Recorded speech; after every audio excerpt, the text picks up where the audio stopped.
What is going on, everyone? It is Marco Vigil here, and this is the very last video of our generational astrology series. It does not mean that we're not going to be doing any more generational astrology videos. It just means it's the end of this mini educational series to tell you what generational astrology is. That's all it means. Anyway, without further ado, I do want to get right into it and go through the planets that are involved here. So we've got 3 generational planets and 1 social planet. Now you may be thinking, what a social planet? We'll get to that in just a moment. So anyway, I just want to get on with the first generational planet, Uranus. Uranus stays in a sign for roughly 7 to 8 years. And then we've got Neptune. Neptune stays in a sign for 14 years. And then finally we got Pluto, which stays in a sign anywhere between 12 to 30 years depending on the sign. For example, if Pluto is in Scorpio, it will stay in a sign for roughly, say, 12-ish years. If it's in a sign like Taurus, it will stay in a sign for as much as 30 years. So this is the main barrier that rules generations in astrology. So astrologically, a generation could be anywhere from 12 to 30 years. And then finally we got the social planet, which is still included within generational astrology. And this will tell you in just a moment. It's because it stays in a sign between 2.5 years to 3 years. So it pretty much rules a very small portion of a generation, and that's why it's included.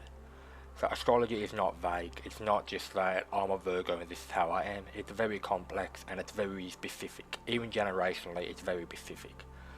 So you all have Uranus, Neptune, Pluto all staying in their own signs with their own different time frames. And Saturn as well. So for example, my Saturn in Pisces, that means I was born anywhere between 1993 to 1996. As a 1995 baby, I have Saturn in Pisces. Someone else part of the same generation, which is Pluto Scorpio 27 degrees, the cusp between Millennial and Gen Z, will have a different Saturn. Well, not with the cusping though, but just say Pluto in Scorpio, remote to say. But someone that has Pluto in Scorpio will have a different Saturn. And generationally that does affect them and make them a little bit different than what I am. So my Saturn I'll get to that in a moment actually, but I just want to start with Uranus. So what is Uranus? Uranus is the drive to be unique, so if you convert it generationally, it's going to make a generation of people unique from each other. And since it stays in the sign for 7 to 8 years, that's only like half a generation roughly, depending on how long Pluto stays in a generation. But it's anywhere say about 20% to like 70% of a generation instead of a whole generation. So it's the drive to be unique and different from the crowd, pretty much. And from a generational point, it makes you a little bit different from other people in the same Pluto generation. It's also your rebellion and freedom type, rejecting what feels restrictive and breaking old patterns.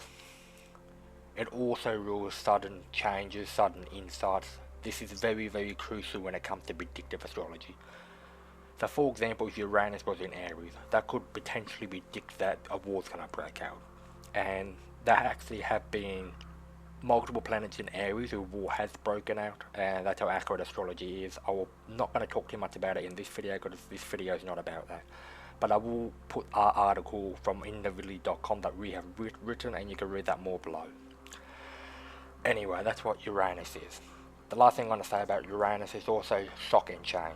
It's about unexpected events, breakthroughs that will force you to grow as a person, moments of clarity, and it's also about your highest awareness type. So my Uranus is in Capricorn, and it's pretty much on the cusp as well, almost within Aquarius. Even though it's in retrograde, it's still very close.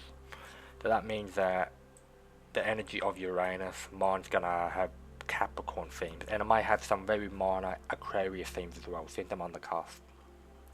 The one's going to have Capricorn Aquarius themes. Now, cusp are generally not real, but generationally speaking, with generational astrology, they are. Not with sun signs or any of the personal planets. That's with my personal experience with relating generationally, since I do have a right to talk on this, since I am born on the cusp. So me personally, I do feel like I do pick up both energies of both of the signs within that planet. Anyway, we're going to move on to Neptune. So Neptune's about dreams and your imagination. It's your creativity type, your fantasy, music, film, art, and spirituality. It's about illusions and confusion, spirituality and mysticism. pretty much your sacrifice and your responsibility type that you have to do in this lifetime. It's also about your healing and compassion and things like that, pretty much. It's not as responsibility as Saturn, but it does have some more things that you have to sacrifice and things like that. It's more about melting of the ego, boundaries or worldly attachments. It's more about that. It's not like Saturn's responsibility, which I'll get to in a second. So my Neptune's also in Capricorn, and that one's not on the cusp, it's not within the last 3 degrees. So I'm pretty much firmly within Capricorn traits as far as my Neptune goes. Now we're going to get into Pluto, which I've already done Pluto multiple times in videos. I'm not going to say much about Pluto, but as we know, it's about a generation of people. It's your transformation in your growth and things like that. So I already mentioned about Pluto. That's what Pluto is. Now, before I get into Saturn, I just want to say that Neptune is nothing like Saturn. It may have some things that you have to sacrifice and things like that, but it's not in the same way that Saturn is. Saturn does rule what you need to grow from and things like that, if that does make sense. Saturn is more about it's more about karma and things like that. So I'm going to get into Saturn now. So compared to Neptune, which is more about spirituality and what you may be responsible like spiritually, Saturn's more about your general responsibility and what you have to learn in this life. It's about discipline, structure, responsibility, and it's about maturity as a person. So most people generally do have their Saturn return like in their later 20s to very, very early 30s. That's what Saturn returns mean. So when you're on your Saturn return, things may happen that you are forced to grow from. You're forced to grow as a person. So as you can see, my Saturn's in Pisces. I'm at the very end of my Saturn return at the recording of this video, so I'm pretty much completing my final challenges that I need to grow from in order to be a better adult. This also coincides with when the brain pretty much fully grows, scientifically speaking. So the brain, generally scientifically, the brain mainly grows around 25. It's fully grown by 25, but it can also stretch out to 30 in some cases. And this does pretty much line up when Saturn returns do happen, which is pretty accurate if you ask me, because Saturn's all about responsibility and maturing, and when your brain grows, you are also expected to mature. So if you think astrology is not real, well, that's just one more piece of evidence. It could be a coincidence, but if you go to inyourvideo.com, I've got more evidence, and at this point it's not a coincidence that all the accuracy that we have collected pretty much does prove astrology that it's not just a coincidence. Now, I'm a very logical person. I only believe in things that actually I can find evidence for. As you can see, my Mercury's in Virgo, so I would not actually believe in this stuff if it did not have the data. So you can go to inyourvideo.com and see it for yourself. But anyway, I just want to get back into Saturn. So it's about time and karma, feet and restriction, and mastery, and what you have to achieve in this life. So the planet of responsibility, Saturn, is in Pisces. So my Saturn is in Pisces. So that means that my responsibility can come from Pisces themes, such as spirituality, scientificity, and things like that. So that's what it means. So you may feel responsible for whatever sign it is. So if someone has their Saturn in, say, Capricorn, for example, then they may feel responsible to be a bit more practical and things like that. It's things that they are drawn to and they feel responsible for, pretty much. So anyway, that's pretty much it. These are all the generational planets. So I just wanted to clarify once more to avoid any confusion. Neptune is more about sacrifice and things like that. It's not like you're not going to feel responsible for anything, whatever Neptune, your sign, your placement, Neptune placement, you could say. That makes more sense. So if you have your Neptune in Pisces, it's not the same as having your Saturn in Pisces. I want to make that very clear to avoid any confusion. So while Neptune is all about sacrifice and things like that, it's nothing to do with responsibility directly. That is Saturn. I just want to make that clear.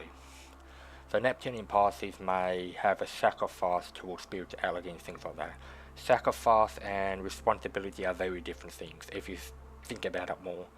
So you're not going to feel responsible for spirituality if you had your Neptune in Pisces, but you may feel that you could sacrifice yourself to put spirituality in your life, even if you do not fully believe in it, you could say. But where if you have your Saturn in Pisces, you're going to feel responsible, and you're going to have more of a responsibility to have spirituality there, and you may have more of a chance to believe in spiritual practices, you could say. If so, I hope that clears it up a little bit. Neptune and Saturn are not the same; they're different. Anyway, that's pretty much it. So we're going with Uranus, which is sudden changes, things like that. Neptune, spirituality, and things like that within a generation. Pluto, which rules generation transformation and things like that. And Saturn, the social planet, which rules a very small portion of a generation, which is about your responsibility and things like that. So one more thing I do want to say before I do end this video off is that people do love to say Generation Z are very spiritual. Well, astrologically speaking, Saturn in Pisces are very spiritual, and anyone born between 1993 and 1996 has this placement. So that pretty much means that the youngest millennials and the most earliest Generation Z have Saturn in Pisces. So we were the ones that actually started spirituality when it come to our generation, or at the very end of millennial and the very start of Generation Z. We were the one that put spirituality in the pretty much that time frame for these generations. So once again, it's accurate once again. So you can thank us for making this spirituality and stuff more mainstream within our generation. So anyway, that's pretty much it. I am Mark from India. Really, I hope you learned something from this video. If you have any questions below, I have tried to explain it the best I can. I know astrology can be confusing at first, but if you have any questions, put them in the comments below and I will be sure to help you as much as I can. This is Mark from India, really signing off. Thanks again.